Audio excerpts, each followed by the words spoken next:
ರಜತ ಪೀಠಪುರದ ಇತಿಹಾಸದಲ್ಲಿ, ಉಡುಪಿಯ ಇತಿಹಾಸದಲ್ಲಿ ಅತ್ಯಂತ ಮಹತ್ವದ ದಿವಸ, ಸುವರ್ಣಾಕ್ಷರದಲ್ಲಿ ಬರೆದಿಡಬಹುದಾದಂತಹ ದಿವಸವಾಗಿದೆ. 800 ವರ್ಷಗಳ ಈ ಒಂದು ಪರಂಪರೆಯಲ್ಲಿ ಇಷ್ಟರ ತನಕ ಆಗದೇ ಇದ್ದಂತಹ ಒಂದು ಅತ್ಯಂತ ದೊಡ್ಡ ಸಾಧನೆ ಇವತ್ತು ನಡೆದಿದೆ. ಶ್ರೀಮದ್ ಆಚಾರ್ಯರ ಈ ಕ್ಷೇತ್ರದಲ್ಲಿ ಆಚಾರ್ಯರ ಮೂಲ ಸಂಸ್ಥಾನಗಳ ಎಲ್ಲ ಶಾಖೆಗಳು ಇಲ್ಲಿ ಇತ್ತು. ಆದರೆ ಆಚಾರ್ಯರ ಅನುಜರಾದಂತಹ ಶ್ರೀ ವಿಷ್ಣು ತೀರ್ಥರ ಸುಬ್ರಹ್ಮಣ್ಯ ಮಠದ ಶಾಖೆ ಒಂದಿರಲಿಲ್ಲ. ಇವತ್ತು ಅದು ನ್ಯೂನತೆ ಪೂರ್ಣವಾಗಿದೆ.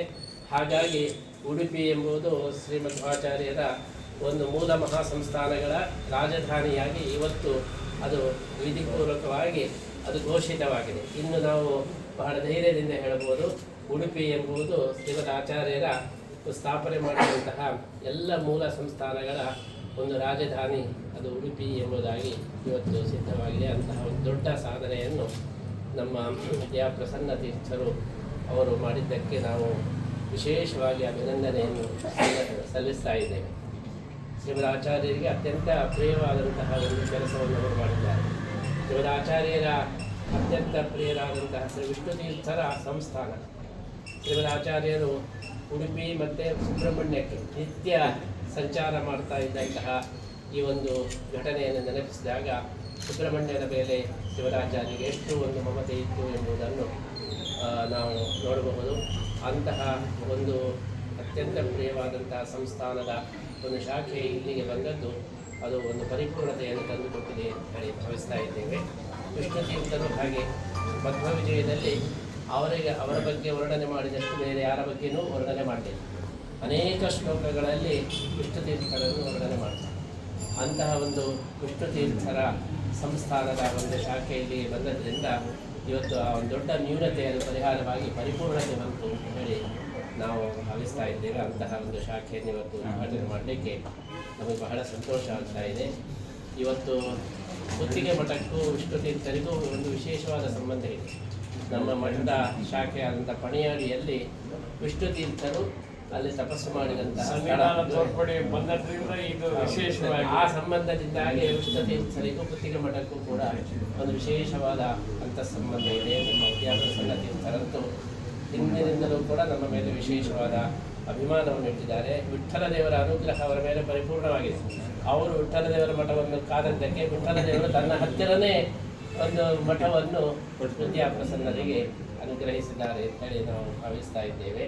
ನಮ್ಮ ಬೆಂಗಳೂರಿನ ಒಂದು ಜಾಗ ನಾವು ಅಭಿಮಾನದಲ್ಲಿ ಓದ್ತಾ ಇರುವಾಗ ಅದಕ್ಕೆ ಭದ್ರತೆ ಇಲ್ಲ ಅಂತ ಹೇಳಿ ನಮಗೆ ಸುದ್ದಿ ಬಂದಾಗ ಅಲ್ಲಿ ಚಿಕ್ಕ ಒಂದು ರೂಮಲ್ಲಿ ಭದ್ರತೆಗೋಸ್ಕರ ಆ ರೂಮನ್ನು ಇಟ್ಟಿದ್ದೆವು. ಅದರಲ್ಲಿ ವಿದ್ಯಾಪೀಠದಲ್ಲಿ ವಿದ್ಯಾರ್ಥಿಗಳಾಗಿದ್ದಂತಹ ನಮ್ಮ ವಿದ್ಯಾಪ್ರಸನ್ನ ತೀರ್ಥರು ದಿನ ಬಂದು ರಾತ್ರಿ ಮಲಗಿ ಆ ಜಾಗದ ರಕ್ಷಣೆಗಾಗಿ ದೊಡ್ಡ ಸೇವೆಯನ್ನು ಮಾಡಿದ್ದಾರೆ. ಅದಕ್ಕೆ ಸಂತುಷ್ಟರಾಗಿ ವಿಠ್ಠಲ ದೇವರು ನನ್ನ ಹತ್ತಿರನೇ ನೀವು ಬರಬೇಕು ಅಂತ ಹೇಳಿ ಇಲ್ಲಿ ನಮ್ಮ ಪುತ್ತಿಗೆ ಮಠದ ಹತ್ತಿರ ಇರತಕ್ಕಂತಹ ಒಂದು ಮಠ ಅಂದರೆ ಸುಬ್ರಹ್ಮಣ್ಯ ಮಠ ನಮಗೆ ಅತ್ಯಂತ ಹತ್ತಿರ, ಹೃದಯದಲ್ಲಿಯೂ ಮತ್ತು ಭೌಗೋಳಿಕವಾಗಿಯೂ ಕೂಡ ಅತ್ಯಂತ ಹತ್ತಿರವಾದಂತಹ ಮಠ. ಇವತ್ತು ನಮಗೆ ನಮ್ಮ ಪರ್ಯಾಯ ಕಾಲದಲ್ಲಿ, ಚತುರ್ಥ ಪರ್ಯಾಯ ಕಾಲದಲ್ಲಿ ಈ ಒಂದು ಆಚಾರ್ಯರ ಮೂಲ ಸಂಸ್ಥಾನಗಳ ಒಂದು ರಾಜಧಾನಿಯಾಗಿ ನಾವು ಘೋಷಣೆ ಮಾಡಲಿಕ್ಕೆ ಬಹಳ ಸಂತೋಷ ಪಡ್ತಾ ಇದ್ದೇವೆ. ವಿದ್ಯಾಪ್ರಸನ್ನ ತೀರ್ಥರು ಅತ್ಯಂತ ಒಂದು ಲವಲವಿಕೆಯ, ಅತ್ಯಂತ ಒಂದು ಆಕರ್ಷಕವಾದಂತಹ ವ್ಯಕ್ತಿತ್ವವುಳ್ಳಂತಹ ಸ್ವಾಮಿಗಳಾಗಿದ್ದಾರೆ. ಎಲ್ಲ ಸ್ವಾಮಿಗಳಿಗೂ ಕೂಡ ಅವರು ಒಳ್ಳೆಯ ಸ್ಫೂರ್ತಿಯನ್ನು ಕೊಡ್ತಾ ಇದ್ದಾರೆ. ಎಲ್ಲರೂ ಕೂಡ ಅವರ ಒಂದು ಚಾಕಚಕ್ಯತೆ, ಅದೇ ರೀತಿ ಮಾತಿನ ಆಕರ್ಷಣೆ, ಇದು ಎಲ್ಲೂ ಕೂಡ ಬೇರೆ ಸ್ವಾಮಿಗಳಲ್ಲಿ ಅಷ್ಟು ನೋಡಲಿಕ್ಕೆ ಸಿಗುವುದಿಲ್ಲ. ಅವರಿಂದ ಸ್ಫೂರ್ತಿ ಪಡೆದಿದ್ದಾರೆ. ನಮಗೂ ಕೂಡ ಅವರು ಸ್ಫೂರ್ತಿ ನೀಡಿದ್ದಾರೆ. ಅವರ ಮುಖಾಂತರ ಇಂಥ ದೊಡ್ಡ ದೊಡ್ಡ ಸಾಧನೆಗಳು ನಿರಂತರ ನಡೆಯಲಿ ಅಂತ ಹೇಳಿ ನಾವು ಅನಂತೇಶ್ವರ ದೇವರನ್ನು, ಚಂದ್ರಮೌಳೇಶ್ವರ ದೇವರನ್ನು, ಅದೇ ರೀತಿ ಶ್ರೀಕೃಷ್ಣ ಮುಖ್ಯ ಪ್ರಾಣದೇವರನ್ನು ಕೂಡ ಈ ಸಂದರ್ಭದಲ್ಲಿ ನಾವು ಪ್ರಾರ್ಥನೆ ಮಾಡ್ತಾ ಇದ್ದೇವೆ. ಉಡುಪಿ ಅಪ್ರತಿಮಂ ತ್ರಲೋಕ್ಯಂ ಅಂತೇಳಿ ಆಯಿತು. ಹೀಗೆ ವಾದರಾಜರು 3 ಲೋಕದಲ್ಲಿ ಅಪ್ರತಿಮವಾದಂಥ ಕ್ಷೇತ್ರ ಅಂದರೆ ಒಂದು ಉಡುಪಿ ಎಂಬುದಕ್ಕೆ ಇವತ್ತು ಸಾಕ್ಷಿಯಾಗಿದೆ. ಯಾಕಂದರೆ ಇಲ್ಲಿ ಇರುವಷ್ಟು ಮಠಗಳು, ಇಲ್ಲಿರುವಷ್ಟು ದೇವಸ್ಥಾನಗಳು, ಸ್ವಾಮಿಗಳು ಬೇರೆ ಎಲ್ಲಿಯೂ ಕೂಡ ಇರಲಿಕ್ಕೆ ಸಾಧ್ಯವಿಲ್ಲ. ಆದ್ದರಿಂದ ಆ ಅಪ್ರತಿಮತ್ವವನ್ನು ತಂದುಕೊಟ್ಟಂತಹ ವಿದ್ಯಾಪ್ರಸನ್ನರಿಗೆ ನಾವು ಸ್ವಲ್ಪ ವಿಶೇಷವಾದ ಅಭಿನಂದನೆಯನ್ನು ನಾವು ಸಲ್ಲಿಸ್ತಾ ಇದ್ದೇವೆ. ಅವರ ಮುಖಾಂತರ ಇದೇ ರೀತಿ ಒಂದು ಸಾಧನೆಗಳು ನಡೆಯಲಿ.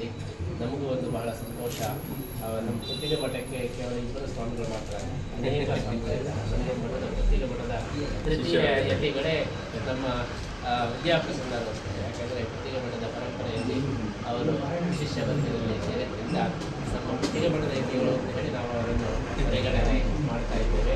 ಅದಕ್ಕೆ ಸರಿಯಾಗಿ ನಮ್ಮ ಮಠಕ್ಕೆ ಹತ್ತಿರವಾಗಿ ಈ ಒಂದು ಜಾಗ ಸಿಕ್ಕಿದ್ದು ಕೂಡ ಅತ್ಯಂತ ಸಂತೋಷದ ವಿಷಯ.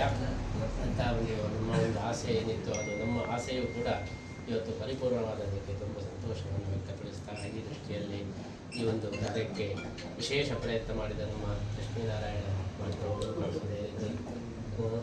ಅನೇಕ ಭಕ್ತರು ಇದಕ್ಕೆ ವಿಶೇಷವಾದ ಒಂದು ಪ್ರೋತ್ಸಾಹವನ್ನು ಮಾಡಿದ್ದಾರೆ. ಅವರೆಲ್ಲರಿಗೂ ಕೂಡ ಒಳ್ಳೆಯದಾಗಲಿ ಈ ಸಂದರ್ಭದಲ್ಲಿ ಹಾರೈಸ್ತಾ, ಇದು ಆಚಾರ್ಯರ ಮತ್ತೊಂದು ಮನೆ ತರಹ, ಆಚಾರ್ಯರ ಒಂದು ಖಾಸ ಮಠ ಇದು, ಕೃಷ್ಣತೀರ್ಥರ ಒಂದು ತಮ್ಮನ ಮಠ. ಆದ್ದರಿಂದ ಇದು ಅತ್ಯಂತ ಆಪ್ತವಾದಂತಹ ಮಠ ಎಂಬುದಾಗಿ ನಾವು ಭಾವಿಸ್ತಾ ಈ ಮಠದಲ್ಲಿ ಅತ್ಯಂತ ವಿಶೇಷವಾಗಿ ಸತ್ಕಾರ್ಯಗಳು ನಡೆಯಲಿ ಅಂತ ಹೇಳಿ ಹಾರೈಸ್ತಾ